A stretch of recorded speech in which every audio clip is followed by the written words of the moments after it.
You're gonna lift up on the casket and just please be very careful of your stepping. Oh wait, is he? Are we having the other pallbearer do it or no? The one that's the peace officer. Is there a different person here? No. Where is? I think it's Dave. Eden, is it Dave? Can somebody get him? Jessica's next to us. Jessica, we need Dave. We need Dave. Can you come up here? Sure. Okay.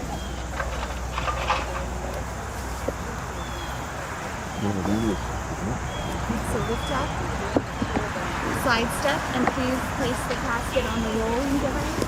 And just watch your step, there's boards.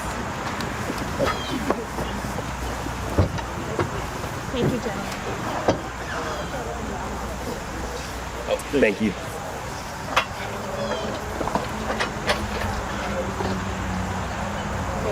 We'll lower it now? No? Yeah, now. Oh, okay.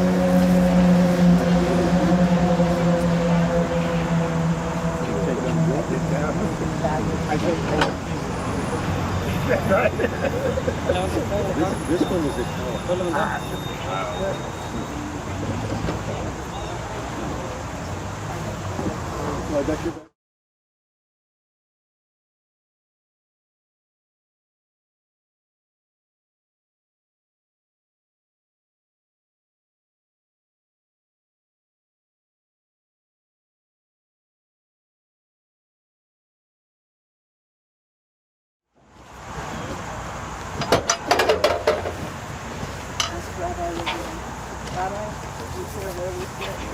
You're perfect. I mean, wherever you're comfortable.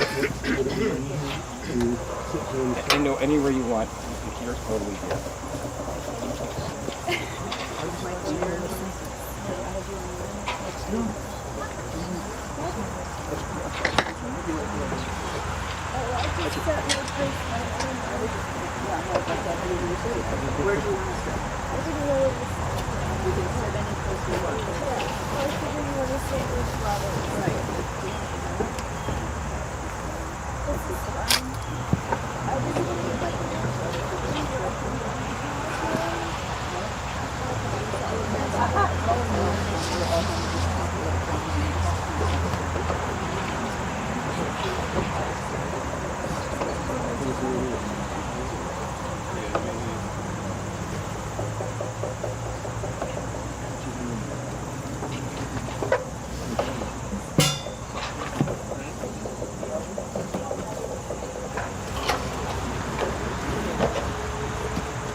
Life is a journey. Birth is a beginning, and death a destination. And life is a journey, from childhood to maturity and youth to age, from innocence to awareness and ignorance to knowing, from foolishness to discretion and then perhaps to wisdom, from weakness to strength or from strength to weakness and often back again, from health to sickness, and we pray to health again, from offense to forgiveness, from loneliness to love, from joy to gratitude, from pain to compassion, from grief to understanding, from fear to faith, from defeat to defeat to defeat, until not looking backwards or ahead, we see that victory lies not at some high point along the way, but in having made the journey step by step, a sacred pilgrimage. Birth is a beginning, and death a destination, and life is a journey.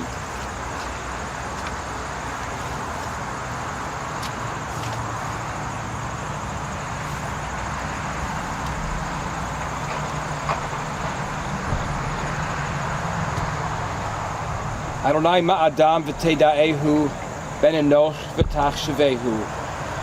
Adonai, what are we that you have regard for us? What are we that you are mindful of us? We turn to the book of Psalms for wisdom. We are like a breath, our days are like a passing shadow. We come and go like grass, which in the morning shoots up renewed, and in the evening fades and withers. You cause us to turn to dust, saying, return, O mortal creatures. Would that we were wise, that we understood whither we are going. For when we die, we carry nothing away. Our glory does not accompany us. But mark the wholehearted, and behold the upright. They shall have peace. Psalm 15. Adonai mi yagur b'holecha mi yishkon bahar kodechecha. O God, who may abide in your house, who may dwell in your holy mountain. Holech tamim ufel tzedek v'dover emet bilvavo. Those who are upright, who do justly, who speak the truth within their hearts. Lo ragal al shono, lo asal reyehu ra'ah, v'cherpa lo nasa al krovo. Those who do not slander others or wrong them, or bring shame upon them. Nivzeh be'einav nim'as vet yirei Adonai yechabed. Those who scorn the lawless but honor those who revere God. Nishba lahara v'lo yamir. Those who give their word and come what may do not retract. Kaspo lo natan beneshech v'shochad al nakilo lakach. Those who do not exploit others or do not take bribes. Oseh eleh lo yimot l'olam. Those who live in this way shall never be shaken. Ecclesiastes. L'chol zman ve'et l'chol chefetz tachat hashemayim. For everything there is a season, a time for every experience under heaven. Eit laledet ve'eit lamut. Eit lata'at ve'eit la'akor natua. Eit lifrot ve'eit livnot. Eit levakot ve'eit lischok. Eit sefod ve'eit rekod. Eit la'ashich avanim ve'eit kenos avanim. Eit lachabok ve'eit lirchok mechabek. Eit levakesh ve'eit la'abed. Eit lishmor ve'eit la'ashlich. Eit likroa ve'eit lipor. Eit lachashot ve'eit ledaber. There's a time to be born and a time to die. A time to plant, a time to uproot what is planted. A time to tear down, a time to build up. A time to weep and a time to laugh. A time to grieve and a time to dance. A time to throw stones and a time to gather stones. A time to embrace and a time to refrain from embracing. A time to seek and a time to lose. A time to keep and a time to discard. A time to tear and a time to sow. A time to keep silent and a time to speak. Asa einai el harim me'ayin yavo Ezri. Ezri me'im Adonai oseh shamayim va'aretz. Al yitain lamot raglecha al yanum l'shomrecha.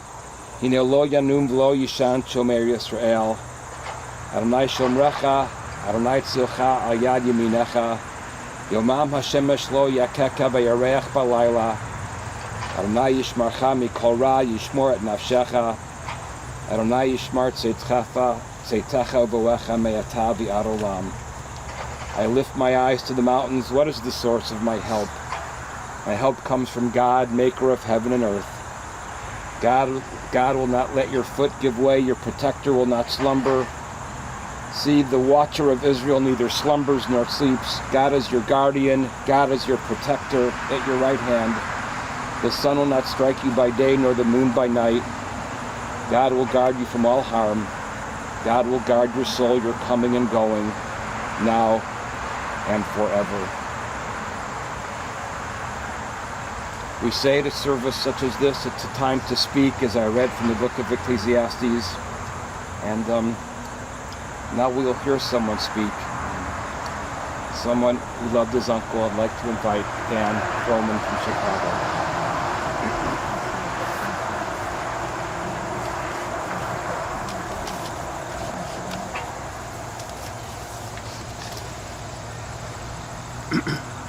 I've always thought of my uncle Victor as a unique, distinct personality.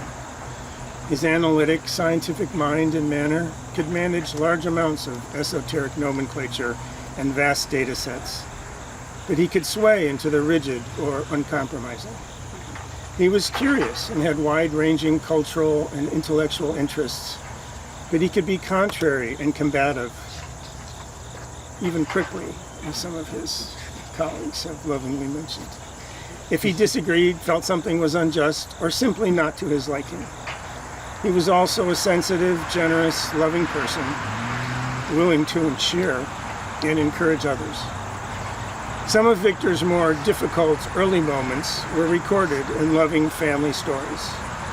On the first day of school, first or second grade, the kids all brought sets of colored pencils with their supplies.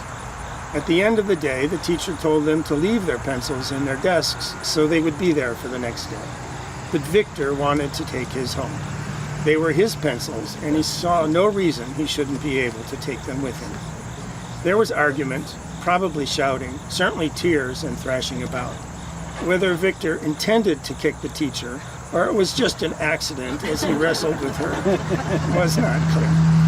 When his sister, older by just 4.5 years, showed up to accompany him home, Victor threw across the floor at her and grabbed onto her legs with such force he almost knocked her down and wouldn't let go. So the older sister had to negotiate with the teacher over how things would proceed. As for being contrary, was Victor ever contrary? The story goes that whenever Mother, Father, Sister, and Victor would plan to go out to the movies, Mother, Father, and Sister often wanted to go to the same theater, and Victor would invariably insist he wanted to go to the other theater. Apparently this happened regularly. So Mother, Father, and Sister got together and decided they would choose a theater and then tell Victor they wanted to go to the other one. Victor would, as expected, disagree with their announced choice and insist on the other theater, which was the desired but not declared choice of the other three. Parents and sister would acquiesce to Victor's insistence and everyone would be happy. Perhaps there was a lesson here for future generations of museum administrators.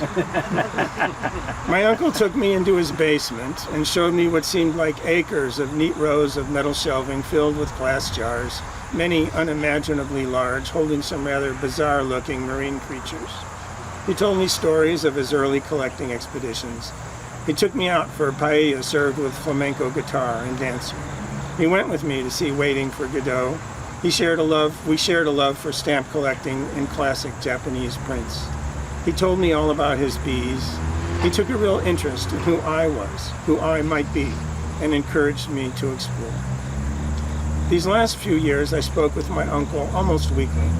At first, I would place the call while visiting my mother in the memory care wing of her assisted living community, so the two of them could connect.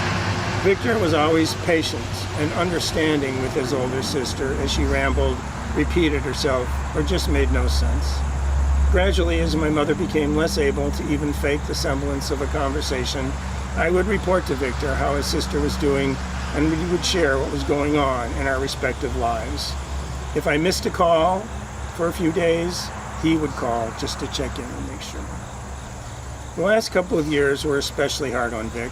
His work had been a huge part of his life, of who he was, As things got harder, driving into the museum, dealing with changing technologies, wrestling with the complexities of getting multi-authored research papers to the point of publication, he got increasingly frustrated and dissatisfied. Finally, getting locked out of the museum and his office as COVID settled in was the beginning of more significant declines for him.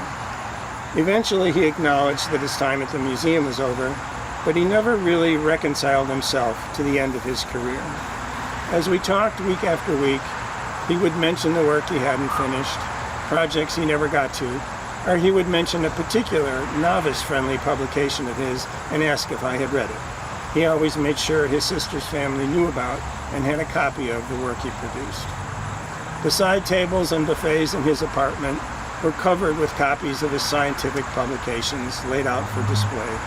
From the very first study he did in the 1960s for the state of Florida on Tampa Bay fishes to the very latest, he was proud of his work and appreciative of the opportunity he had to do it and the people he worked with.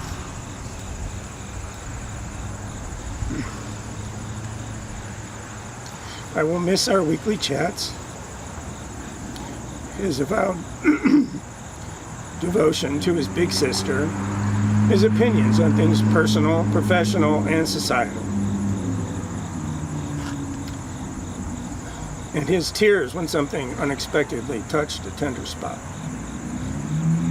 He was certainly one of a kind, and I am forever grateful for the gift he will always be.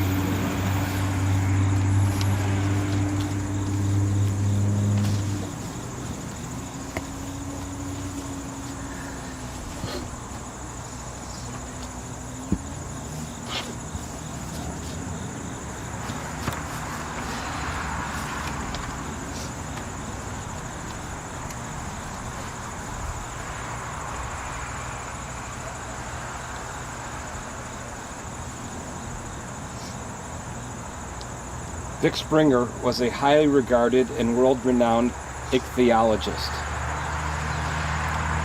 When I typed that word and spell checked it, corrected it for me the other night, I said to myself, the first time you're ever going to say that word aloud is going to be at Vic's funeral. That was 2 nights ago, and that was correct. That's the first time I've ever said the word aloud, ichthyologist. I'd like to go back to my computer because you can press a button and see how the word is properly pronounced, and I can see if I got it correct. He's a specialist in the anatomy, classification, and distribution of fishes. Vic was a career research scientist at the Smithsonian, an author of so many academic papers, research studies, books, far too many to list here, far too many to read, even on his bio. He was highly accomplished and clearly dearly regarded by his colleagues.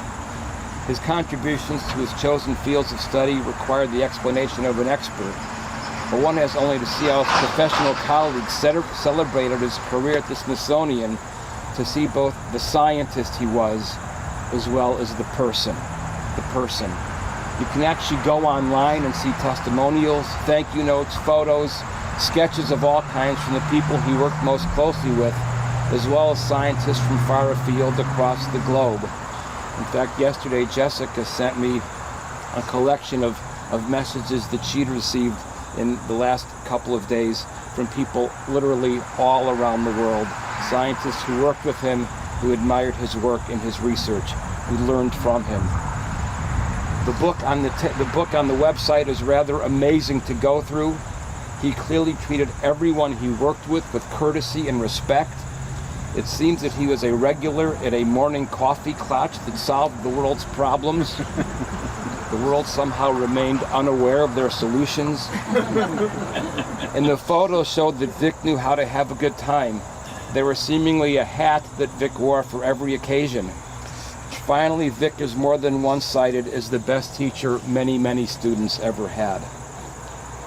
To sit with Eden and Jessica, to sit with 2 daughters who clearly loved their father and were in awe of his many talents.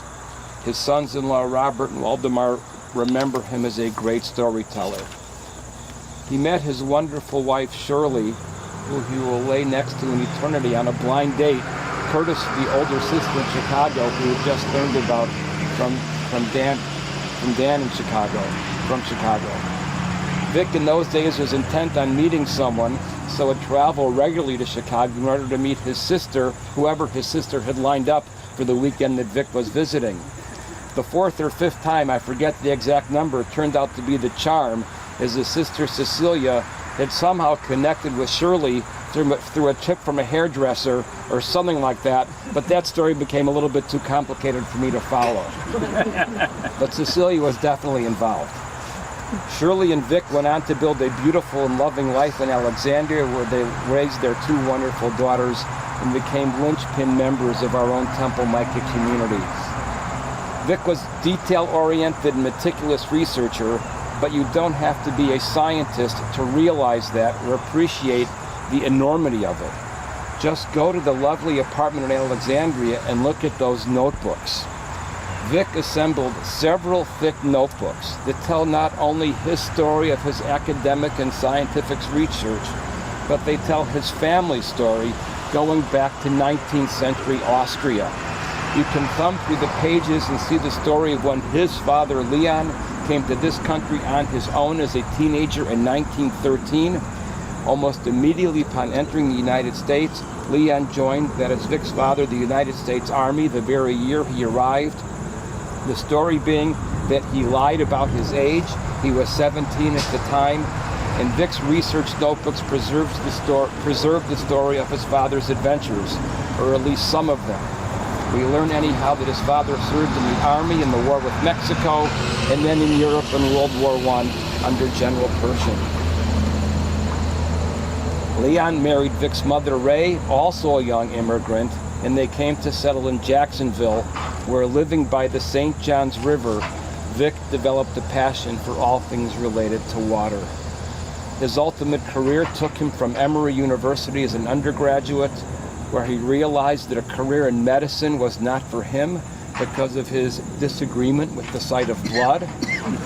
Vic went on to grad school at the University of Miami, and then he himself served the United States Army, serving in Korea in a number of different positions in the Army, and finally he came back to this country eventually to complete his PhD in ichthyology at the University of Texas. Work opportunities eventually brought Vic to Washington, D.C. in the Smithsonian as a research scientist in 1961, where through different administrative reorganizations, he ended up staying for the duration until just the time of COVID. Clearly made an impact everywhere he went, as work colleague, teacher, mentor, neighbor, friend, running buddy, marathoner, grandfather, uncle, brother, husband, and father. Many will miss him. Eden and Jessica, you of course, most of all. You loved your father. You helped him live his full life as he wished, with dignity and with love. So this morning, together we say, Shalom la'afro, Shalom la'nafsho. May God's sweet peace rest with Victor's soul. Amen.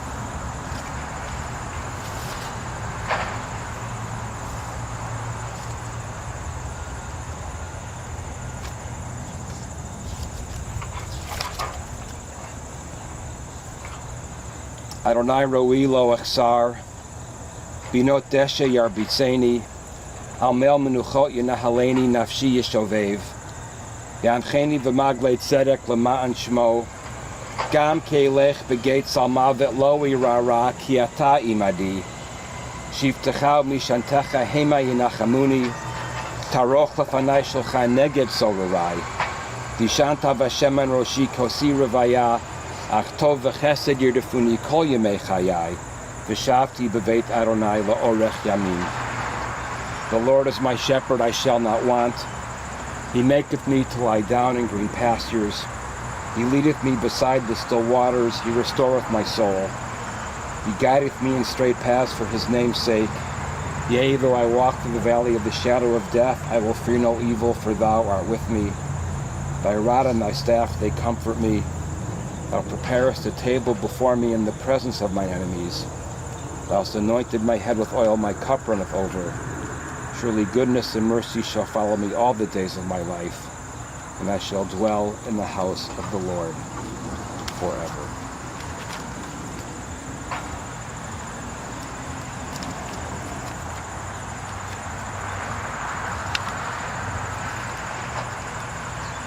El Malei Rachamim, Shochein Mamromim, Amatzei Menucha Nechona Tachat Kanfei Achina, Mkeroshim Utorim, Kazor HaRakia, Mazhirim et Nishmat, Avigdor ben Yehuda Leib V'Rachel, Shalach L'Olamo, Bal HaRachamim Yestireu B'Seter Kanafav L'Olamim, V'Yitzor B'Yitzorah Chaim et Nishmato, Adonai Hu Nachalato, V'Yanuch B'Shalom Al Mishkavo, V'Nomar. Amen. Compassionate God, eternal Spirit of the universe, grant perfect rest in your sheltering presence to Victor Grushka Springer, who has entered eternity. O God of mercy, let him find refuge in the shadow of your wings, and let his soul be bound up in the bond of everlasting life. God is his inheritance. May he rest in peace. And let us say, Amen. We now come to that moment of our service where we have an opportunity to perform a mitzvah that's known in our Jewish tradition as Chesed Shel Emet, I'll call it the pure deed of goodness. We have an opportunity to shovel earth onto Vic's gravesite. It's considered the pure act of goodness because sometimes you do something for someone with the expectation, well, someday this person will do something for me. This is not like that. This is the pure act of generosity of our heart. It's the Chesed Shel Emet, the opportunity to, in a parting, loving way, give a kind of embrace to Victor.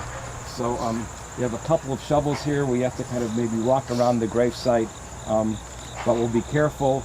We'll go slowly, and we'll shovel the earth. There's a custom also, I'll tell you, to sometime to take the first shovelful with the back side of the shovel, not the front side, to show that we're doing an act that's not only physically hard but emotionally hard, just to act out symbolically, ritually, how we feel. So we can form two lines, and we'll take it slowly, but do be careful as you approach the gravesite.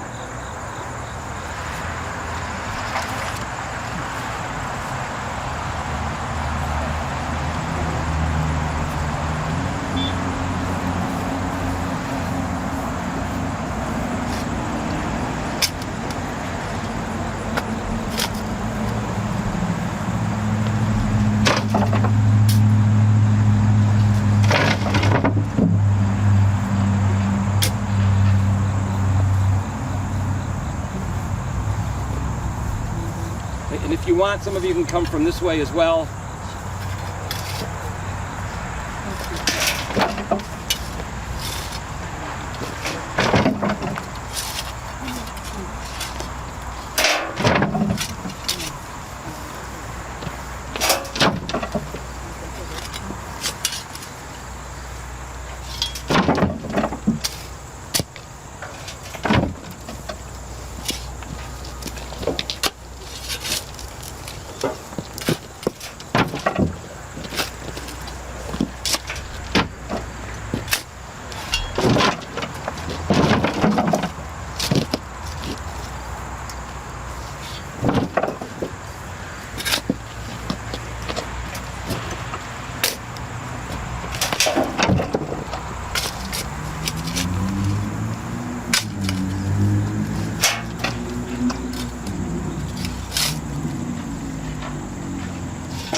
The dust returns to the earth as it was.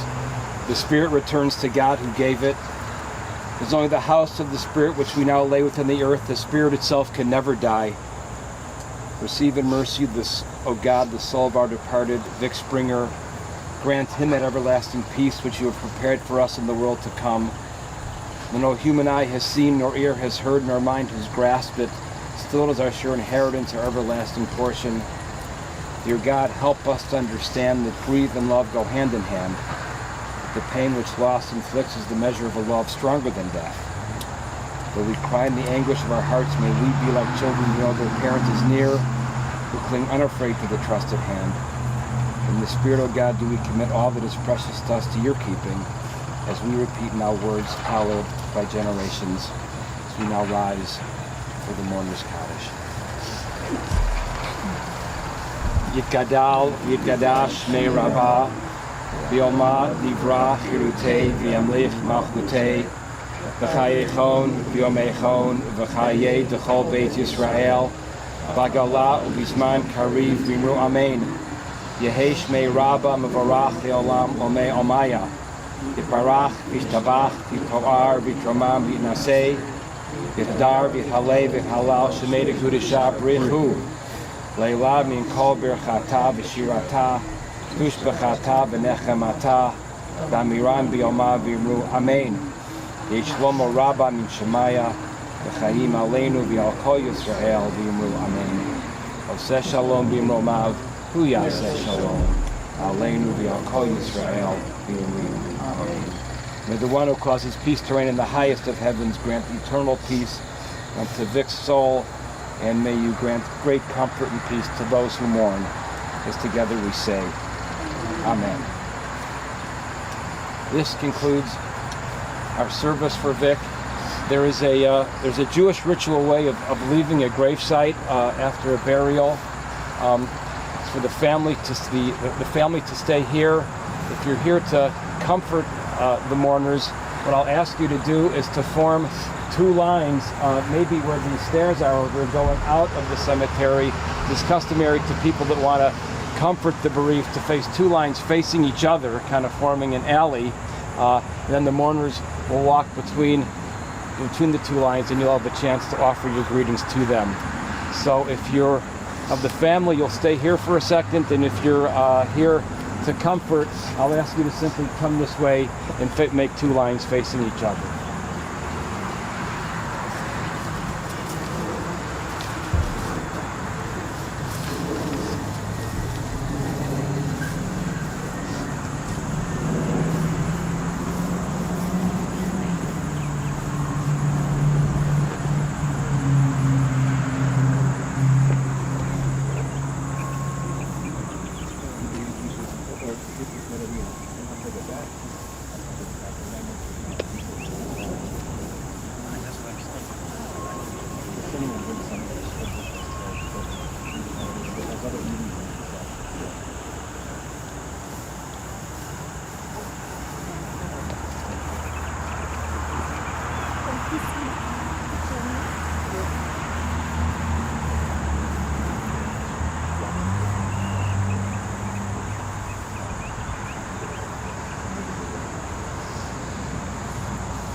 his strategy on where Oh, yeah, yes, if you want to go around.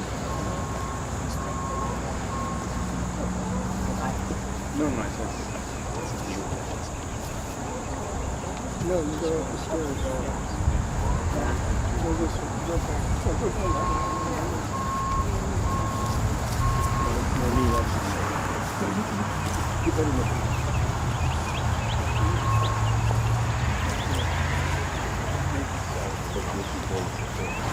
Yitgadal Shmei Rava, V'yoma Livra Chirutei V'yamlich Malchutei, V'chayechon V'yomechon V'chayei D'chol Beit Yisrael, V'gala U'bizman Kariv V'imru Amen.